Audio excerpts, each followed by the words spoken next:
Hi guys, welcome to another episode of the Clueless Drinker. Got another Winterbier today, and it's one that, on paper, and looking at it, it's probably going to be, I've got like very, very, very low expectations. The Clueless Drinker is all about me trying different beers and giving my 2 cents on them, and also developing my own tastes and my own palate as I do it. So I've got to take the good with the bad, and I am thinking that this is probably going to be quite bad. And yeah, this brewery, these sorts of beers from this brewery, I don't know, I don't want to like blindly call them alcoholics, but those sorts of people that you see, like, you know, in England it would probably be like Carlsberg Special Brew or something like that. No disrespect to people who drink Special Brew, of course. Yeah. Put my foot in it straight away. I just get that image when I see this beer from this brewery. And yeah, it's in a plastic bottle and it's got a screw top. So yeah, off to a great start. Adelskronen Brewery, and it's their premium Dunkel Winterbier. Coming in at 5.2%. Ever so slightly festive looking on the label. It's got like that basic deep colour scheme. The label's not really too exciting at all. Not even the label on the neck. At least it's got a logo on the screw top crown. But yeah, do not have high hopes for this one. But you know, I've got to take the good with the bad. At least I don't need a bottle opener. Let's get it opened.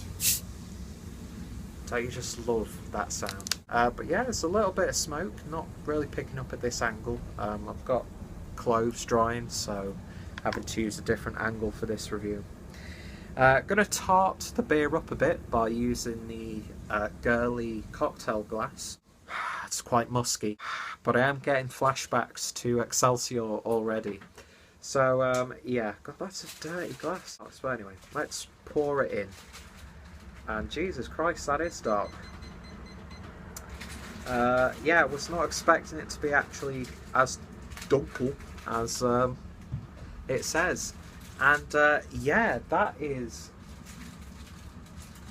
a nice deep dark ruby mahogany. When you look at it like that, it looks jet black, but it isn't. You can definitely see those reddish hues when you put it up to the light. It poured with about a small finger's worth of, let's pour some more in, see if it gives a little bit of head. Yeah, it's a nice dark khaki looking head. And yeah, I don't know why, that's almost like reminding me of what stout looks like. Let's give it a sniff.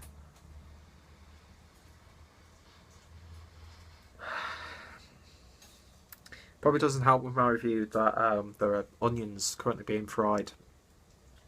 Let's see if I can get a sniff. It's got a real smokiness to it, actually. But that's died down pretty quickly. Either that or my hand smells of smoke for some reason. I am getting almost like a boozy sniff in there. Not too sure what, though. Maybe chestnuts as well. Yeah, it smells more of what I'd associate with a dunkel. So yeah, I don't know where the festive elements come into play when it comes to the sniff, because I'm not getting those wintry, Christmassy spices in there. And it's really not too exciting on the sniff. So anyway, let's give it a taste. Cheers. It's actually not too bad, that. I am picking up those smoky elements. You're getting that malt character straight away.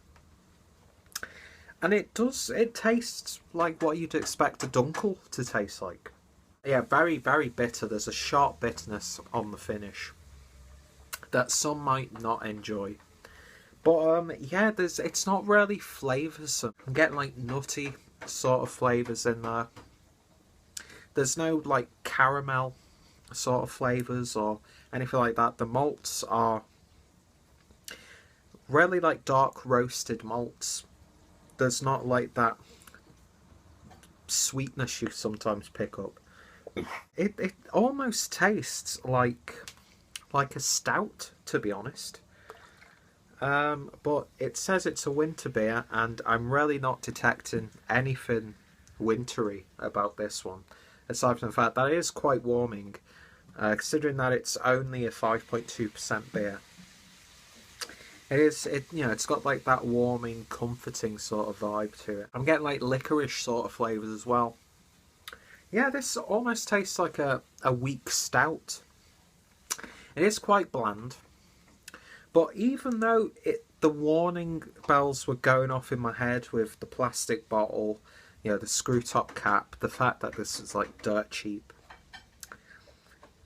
the beer more than makes up for it. Of course, that's just me being snobbish and dickish.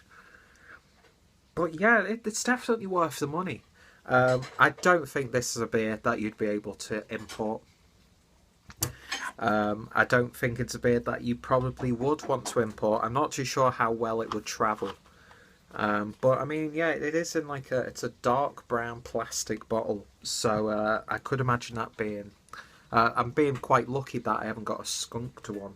But with the fact of the price of it and those sorts of things and the impression that you get from it, you are very pleasantly surprised by it.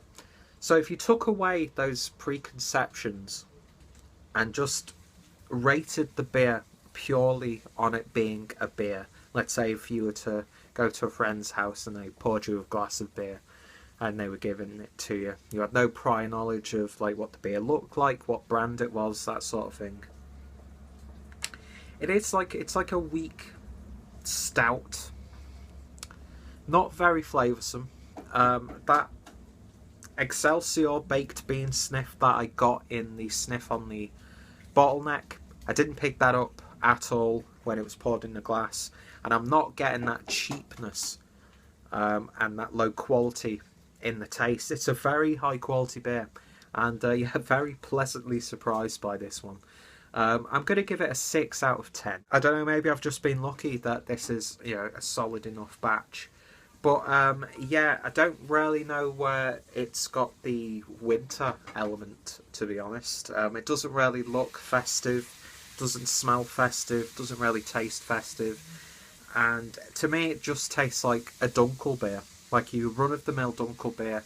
But it's bordering on more what you'd classically consider a stout. It's just not as flavoursome as it could be. But yeah, I don't know how big the brewery is or anything like that, so I can't really judge it on that. So it's a 6 out of 10. It's an alright beer. It's better than average. It's a lot better than that Excelsior shit. If I was in that same shop again and I wanted to get a few beers, I wouldn't say no to picking this up again. Because stouts are relatively hard to come by. I've found, aside from going to places like Beretta where you're paying a little bit more for like a 330ml bottle, which is completely fine. But if you wanted that stout experience, then it's a really good cheap alternative. I'm going to tell you what it is. It's like a cheap alternative to Guinness Extra Stout. It even kind of reminds me of Guinness Extra Stout in the colour. It's like someone's done a really admirable job of doing a clone of the Extra Stout. So you know what, I'm going to give it a 6.5 actually. If you were hard done up by in Germany, you just wanted a few beers to drink with your mates, then yeah, give it a go. I'm not too sure what the other beers are like from them. I'll have to try them now, of course, in the future. But yeah, the Winterbier. Not really wintry, not really festive or celebratory. But if you like Guinness Extra Stout and you find yourself in Germany and you've got just a couple of euros on you, pick it up. But yeah, I could see some people really not enjoying that one. So guys, that was my review. If you want to find out more about the brewery and the beer in question, and if there's any potential way for you sourcing the beer for yourself, I will put links down below. If for some reason other English speaking YouTubers have reviewed this beer, those links will be down below. And of course, to see some of my other beer reviews, I will be putting the Clueless Trigger playlist down below as well. So thank you guys for watching, and I shall see you in the next video. Cheers.